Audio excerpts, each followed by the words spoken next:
What's going on, guys? Welcome back to the Life of Lee podcast. This is episode 4, and as always, I'm your host, Lee Anthony.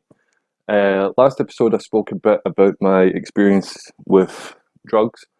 I'll call them party drugs, up until my experience with mushrooms, which is where things really started to change for the better. So, I want to do a full episode on mushrooms at some point, but I found out like 2 days ago that there's a global movement to share stories of healing through plant medicine, and that's happening tomorrow. So I want to go straight into the DMT, my experiences with DMT, and try and get this video out tomorrow so that it can be a part of the global push to share stories about our experiences and also break down preconceived notions and stigma and propaganda and come to a place where everyone knows the benefits of plant medicines and they're not as afraid of them anymore, you know? So, my experience with dimethyltryptamine or DMT, I'm not going to go too much into the science. If you have no idea what I'm talking about right now, a great documentary for you to check out is The Spirit Molecule. I believe it's on Netflix. You might even be able to get it on YouTube. In The Spirit Molecule, you've got PhDs and world-renowned academics talking about their experiences with DMT, and they go deeper into the chemistry behind it and that kind of stuff. I'm an idiot, I'm an actor and a freerunner. Like, you don't need to take my word as anything definitive on any subject that I talk about, but if you want to know more about this subject, then I would highly recommend The Spirit Molecule. So, I first took DMT about 9 or 10 years ago. It was offered to me by a friend of mine, and he said that it was the ultimate trip. Like back then, my drug use was purely escapism. I just wanted to get as fucked up as possible. So when he arrived with DMT, he told me the power of it and that it was the ultimate trip. But he only had a tiny, tiny, tiny amount. So he put a tiny little sprinkle into a pipe on some ash. And when he said he needed ash for the pipe, I was like, what the fuck are you talking about? But DMT has a very low burning temperature. And if you put a flame directly to it, you'll cook it instead of vaporizing it. So if you put a layer of ash in a pipe, then the DMT on top, and then another layer of ash, it acts as an insulator, so you can smoke it. So it was just this tiny, tiny, tiny amount. I'd say it was like 0.01 if I was lucky. I hit it, and the effects were minimal and subtle. I would say, like, everything in the room gained a lot more definition. I felt a deeper internal connection to the music and the beat and the bass and everything that was happening. And then it wore off pretty quickly, and that was the first time I'd ever heard of DMT. I'd never heard anyone talk about it before, and it was years before I ran into someone that had it again. I moved over to Northern Ireland in 2016, and I ended up meeting two people purely by coincidence or synchronicity. Like, it was a tiny little village that I was living in, and these two people had seen me walking around and stuff, and they thought I looked like Jax from Sons of Anarchy. And I'd seen them as well, but just thought they were people, And we all ended up synchronistically working on a film together. So we ended up talking, and it turns out the guy was producing his own DMT. So I said, I'd love to do it again. I'd love to have the full experience, and they ended up hooking it up for us. Now, the first time that I'd done it, it was in a vape, and the DMT had been added to the liquid, and it was only I think it was quite a small amount. I think it was more like here, I've got this sitting here, just take that and see what happens. But yeah, I hit the vape, and I held the smoke in. Maybe 2 seconds into it, like actually finishing the inhale and holding the smoke, the room took on the appearance of, it was as if everything was made out of quilts. and it had all been like stitched, like upholstered, like the walls and the bed looked like material anyway, but everything looked like it was like a stitched throw.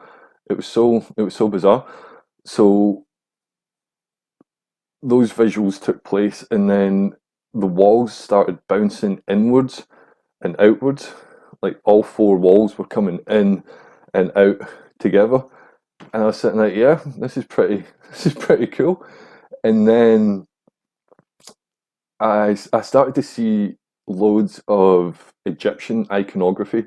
Like there was hieroglyphs like rolling along the bedspread, and to the right of me there was a window, and there was two like sets of curtains, and they took on the appearance of like, have you ever seen Egyptian ruins and they've got rows of pillars, and it's just the pillars, they're not connected to anything.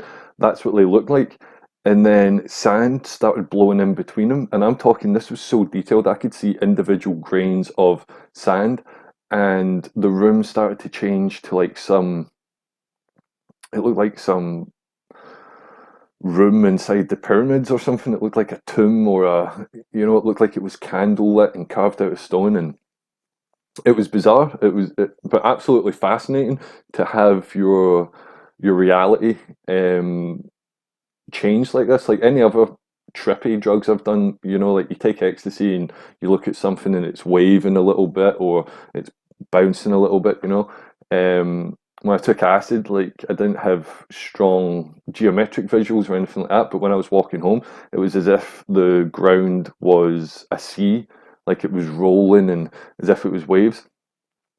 But to just hit a vape and then 20 seconds later, you're in a completely different place, like I was in some Egyptian tomb. It's fascinating, and there's controversy when taking DMT. Some people believe that it's just all in your mind. Other people believe that it acts as a chemical gateway to another genuine reality. And for me personally, I'm in the latter camp. Like the experiences I've had, I just do not believe there is any way that they were produced by my mind. I'm not that smart. I'm not that intelligent. I am not that creative to produce colors that I have never seen before. Impossible geometric shapes. This all came later. So, just to give a little brief insight into DMT for people that know nothing about it, humans produce DMT, and we definitely produce it in our lungs, and it's hypothesized that we produce it in our pineal glands. There's more anecdotal evidence for that than actual scientific evidence, but again, from my experiences, personal experiences, and just my personal opinion, I think we do produce it in our pineal gland, and I think it's and somehow responsible for the regulation of dreams or for entering that dream state. Like they recently done tests on DMT where they CT scanned or some kind of scan of a human brain while the patient was under the effects of DMT. And it turns out that DMT puts the brain into a waking dream state, like a lucid dream state. So I would definitely assume that the DMT that's produced in our pineal gland is some kind of regulator or some kind of facilitator for our dreams, because we still don't understand why we dream or how we can be in fully immersive worlds that are created within our mind. It's bizarre. And I've got my own theories and dreams as well, which came after a couple of profound DMT trips, but we'll get to that. I need to do a whole episode on that because it's just too detailed to give an overview on. So that was my first experience. Some other stuff happened, but like a DMT trip is like a dream. Like you can have the most vivid, colourful, real dream, and then you wake up and it's right there in the centre of your mind, and you think you're never going to forget that. It was so surreal. It was so bizarre. And then 5 minutes later, you're like, "What? What was that again? Was I a unicorn or what?" And the same thing happens with DMT. You think you're never going to forget this, and then 10 minutes later, you're trying to describe it, and you're just literally at a loss for words. As Terence McKenna says, the experience is un-Englishable, and I have to agree with that. Like I love to read, I know quite a lot of words. I can be quite eloquent when I'm speaking and that kind of stuff, but I still have not came close to describing a DMT trip. One of the best quotes I heard about DMT was trying to describe the DMT trip to someone who hasn't done it is like trying to explain a kaleidoscope to a blind man. And that hits the nail right on the head. So that was my first real experience, and there wasn't any say healing or anything. It was more just I feel that was like a dipping the toe in the water kind of experience. So a few days later, the same guy phoned me and he says that he just made a batch of changa. Now, DMT, you can't take it orally because it gets digested, or not digested. The liver just burns it up really quickly before it can have a psychoactive effect. So if you want to ingest it orally, you need a MAO inhibitor, which turns off the part in the liver that destroys the DMT. So changa is when you take the DMT crystal and you mix it with uh, you can use all different blends of herbs and that kind of stuff, but you need a MAOI inhibitor, and that makes the trip last longer. Um, like the acacia root and that kind of stuff does it. Again, anything that I talk about and don't go into detail in, just Google it. That's where I got most of my information from, and it saves me time because I'm still trying to just do half-hour episodes. So he said he just made up a batch of changa and would I want to come over and smoke some? I was like, hell yeah, brother, I would. So I went over and he's gave me the batch in the pipe and I hit it. Like, you're meant to take 3 hits, and I hit the first one and I was holding it in and I basically could start to see the air. Like, I know that sounds bizarre, but it was honestly as if I could see the molecules of the air in front of me. And I blew out that hit, and like your heart's going, and there is some fear. Like, I've had maybe 200 DMT trips now, and every time I sit down with that pipe, it takes me some time to actually pull out the lighter and go for it, because you just have no idea what is about to happen, especially nowadays. Like, it's a dice roll what happens to me when I smoke DMT now. Um, but yeah, I was more excited at that time. I didn't know exactly where it was going to take me, so I was more like, yeah, let's go. So I took the second hit, I inhaled it, held it as long as I could. The visual started changing. Like, there was a wooden table in front of me, and it seemed like I could see the grain in an almost living way. I mean, like, that was a piece of living wood, but it was as if there was still some essence of life in it. Now, this sounds like some tree hugger hippie kind of shit, but take some DMT and see, like, especially in nature, like, take a small, or mushrooms or whatever, and then tell me that you don't come out the other side with a much deeper appreciation for all living things, like even non-living things. Like, everything is made up of atoms and molecules, everything. So even inanimate objects are still made up of the same stuff as us. So you just come out with such an appreciation for literally everything around you. Um, so yeah, let's get back into this trip. And again, it's so hard to put together in a narrative what happened, because it's just bizarre, and it's so hard to put into words the experience. But I took the third hit, blew it out, and then I looked down at myself, and oh no, just after I took the third hit, it felt like my teeth fell out, and I mean, it felt like they fell out of my mouth, and then I felt them hit my chest. And at the time, this my mind barely registered it. I was just, because I was already shooting to hyperspace at this point, and I felt my teeth falling out, and in my mind, I was like, "Oh shit, that's something I'm going to have to deal with after this." Like, right now, there's more pressing issues at hand.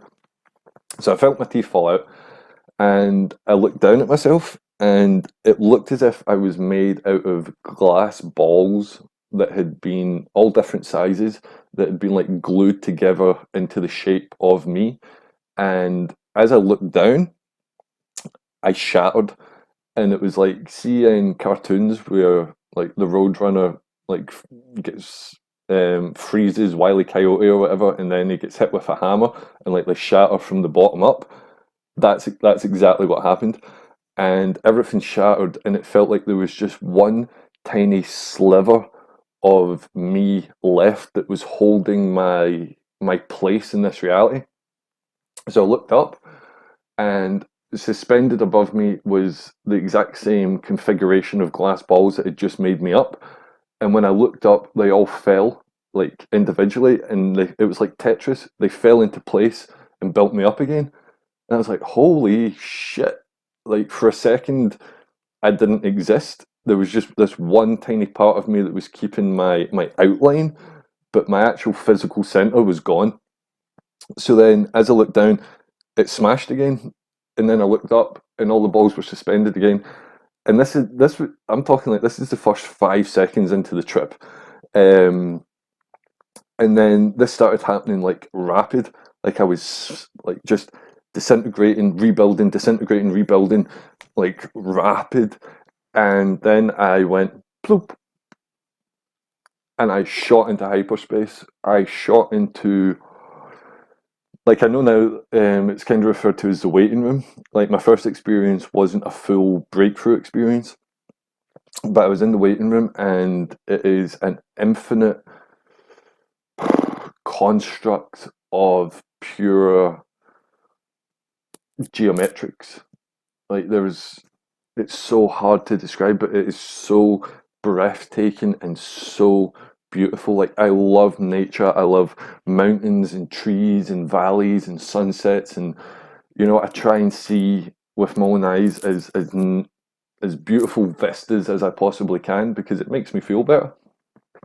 But the DMT realm, what you see there is just the colors. There are colors that just do not exist in this reality. There are mind bending, like 5-dimensional shapes, but represented in 3D with a 4D matrix crossing them.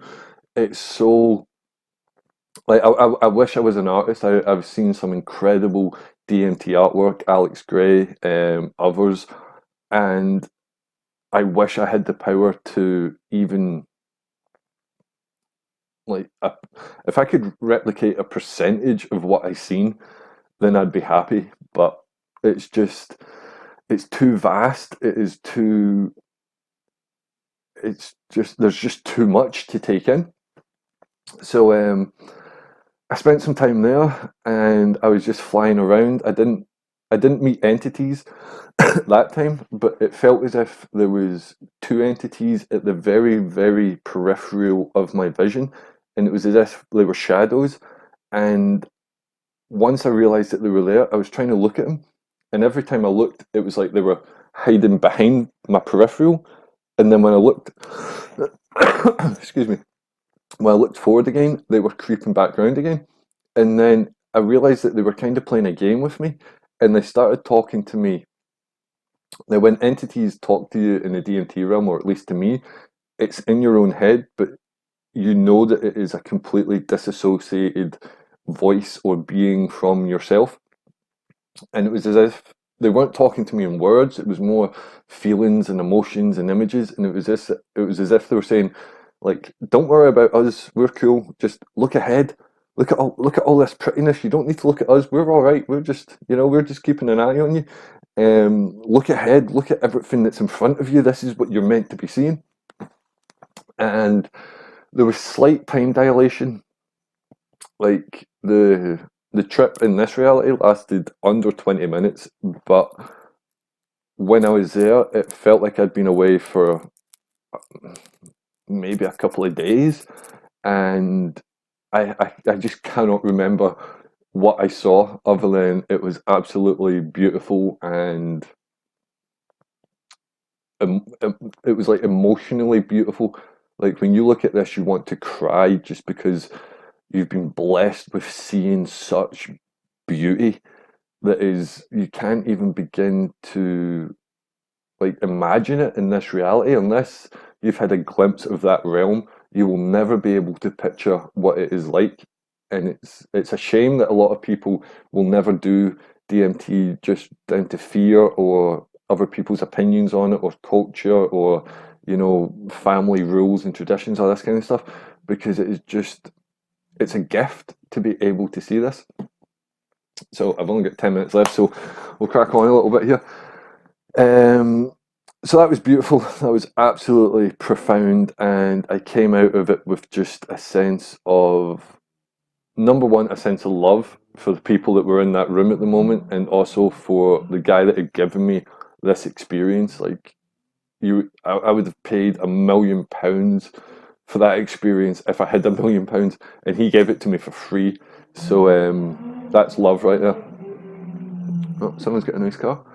So that was my first real DMT experience. Not a breakthrough experience, but um, it really was something. And a couple of days later, he asked me if I wanted to come round again and do it properly this time, like a bit more of a ritualistic and ceremonial setting. And this time we were going to use the volcano vaporizer, which, like, I've done vape juice, changa, the sandwich method with ash and weed and all different kinds of things, but the volcano vaporizer has been the best delivery system for DMT that I've encountered yet. So a couple of days later, we went over. We spent some time just all getting on the same level. A couple of joints. We had some, kind of tribal music playing and that kind of stuff. We turned all the lights down. We just had candles, and then it was time to do it. So with the volcano, it fills up a bag of vapor. So we filled up the bag, and your aim is to try and clear that bag in 3 hits. So I took the 3 hits, and I instantly went back to the waiting room, and I spent like maybe a second there, and I thought, oh cool, I'm back, I'm here again, like in this beautiful place.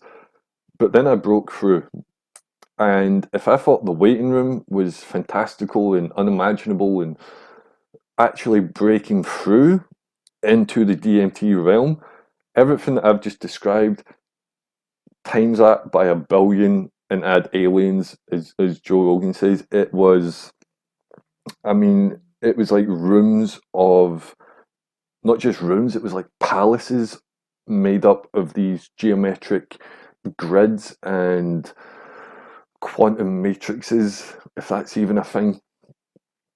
And I was exploring them, I was wandering through them. I'm sure I had some communication with entities then, but I just cannot remember. And sorry, I'm chewing gum. That's very rude. So that experience, it's kind of pointless even trying to describe it really. But when I came out of that, again, this was just a 20-minute trip, but the time dilation in this one was much more profound. It felt like I had been away for hundreds of years. I had a trip later on that, when I was back here, I had a trip that I swear to God lasted for billions of lifetimes, not billions of years, billions of lifetimes. And it's kind of like Inception. See, when they say, when they built their own world and they end up growing up like to their 90s or whatever, and then they decide to go back to this world, and Leonardo says, like, I can't remember, but something about living your whole life to that point and then returning back to like a young body, but with all that experience. It's and trying to integrate that into your life. Like, I'm 32, and I thought I knew what reality was, and okay, I've been here for 32 years, I've got this experience, blah blah blah. But then when you go and spend billions of lifetimes in the DMT realm, and you come back and try and reintegrate yourself into this reality, it is like, it gives you such an appreciation for this reality, because you realize how small it actually is, and any problems that you've had, any fears, any doubts, any of that kind of stuff, you realize just how insignificant they actually are in the grand scheme of things, because I didn't know how grand the grand scheme of things was. So when I came out of that trip, I like, when I came back into this reality, I could still see the quantum matrix, the grid, the it's like a four-dimensional grid that everything hangs on. Like we are not solid entities. Nothing here is solid. Atoms are like 99.99999% empty space, and everything's made up of atoms. So all this is 99.99999% empty space. None of this is really real or genuine. It's all a projection of our consciousness, as far as I believe, anyway. And when I opened my eyes again, I could still see this grid and I could see how it affected everything. And I understood how your energy is tapped into that grid. And it's like, see, when people are really charismatic and they say, like, when they walk into a room, the room just lights up. That's because their spirit is getting projected out through this grid. And anyone that's nearby that's also on the same grid is feeling that, and they're getting uplifted by it and enlightened by it. So I was sitting there and I felt better than I'd ever felt in my entire life. Like, I've suffered severe anxiety my whole life, and at that moment, I couldn't even comprehend what anxiety was.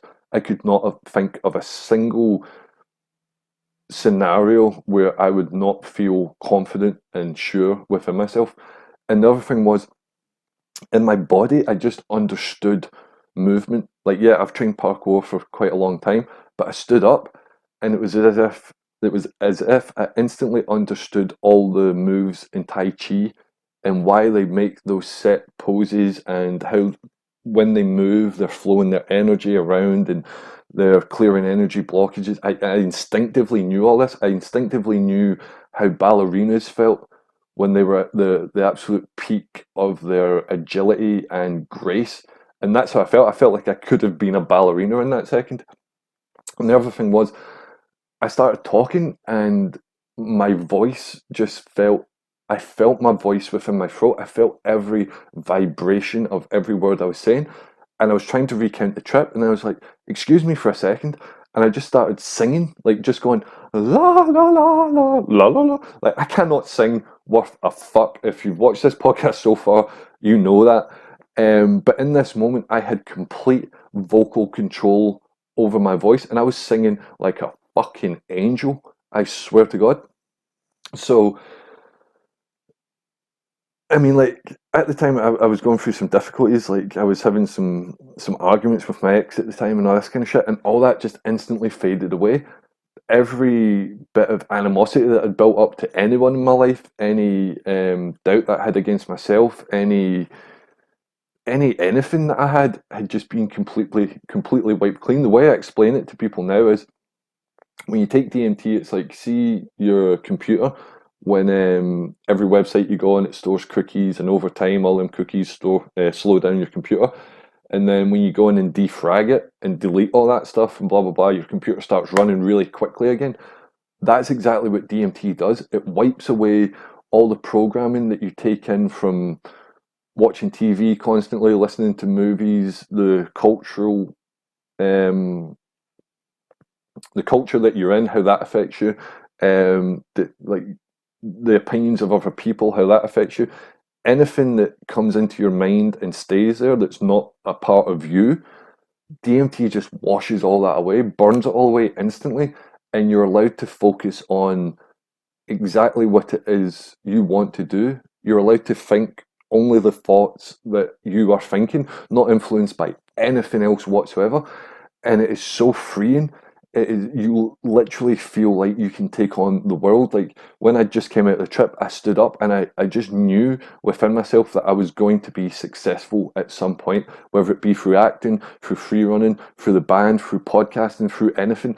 I just knew that my life was going to be exactly what I wanted it to be at some point. And the feeling of confidence that gives you, you literally approach everything that you do after that with such vigor and such enthusiasm. Like, you make a slice of toast and you stand there just like blown away by the fact you can hold a knife, and that there's butter that tastes so good, and the bread tastes good when it's nice and toasted, and you butter, and every moment just becomes incredible. Every moment becomes the best moment of your life, and like, every moment's like Disneyland. You know, you wake up in the morning and you're just happy to be awake again. And don't get me wrong, it fades after a while. It's called the afterglow, and it does fade. But in that initial moment, I felt like I was Superman. And yeah, we've just went over the 30-minute mark, so I'll call it quits in this one. Next episode, I'll probably go into when I started producing my own DMT and my solo experiments. I'll go into that a little bit.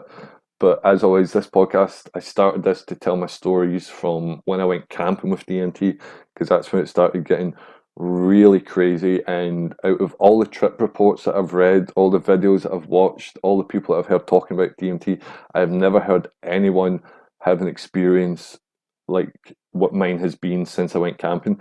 And that's really what I want to share with you guys, to put it out there to see if I can get any feedback, any insight, anything at all. So that is episode 4.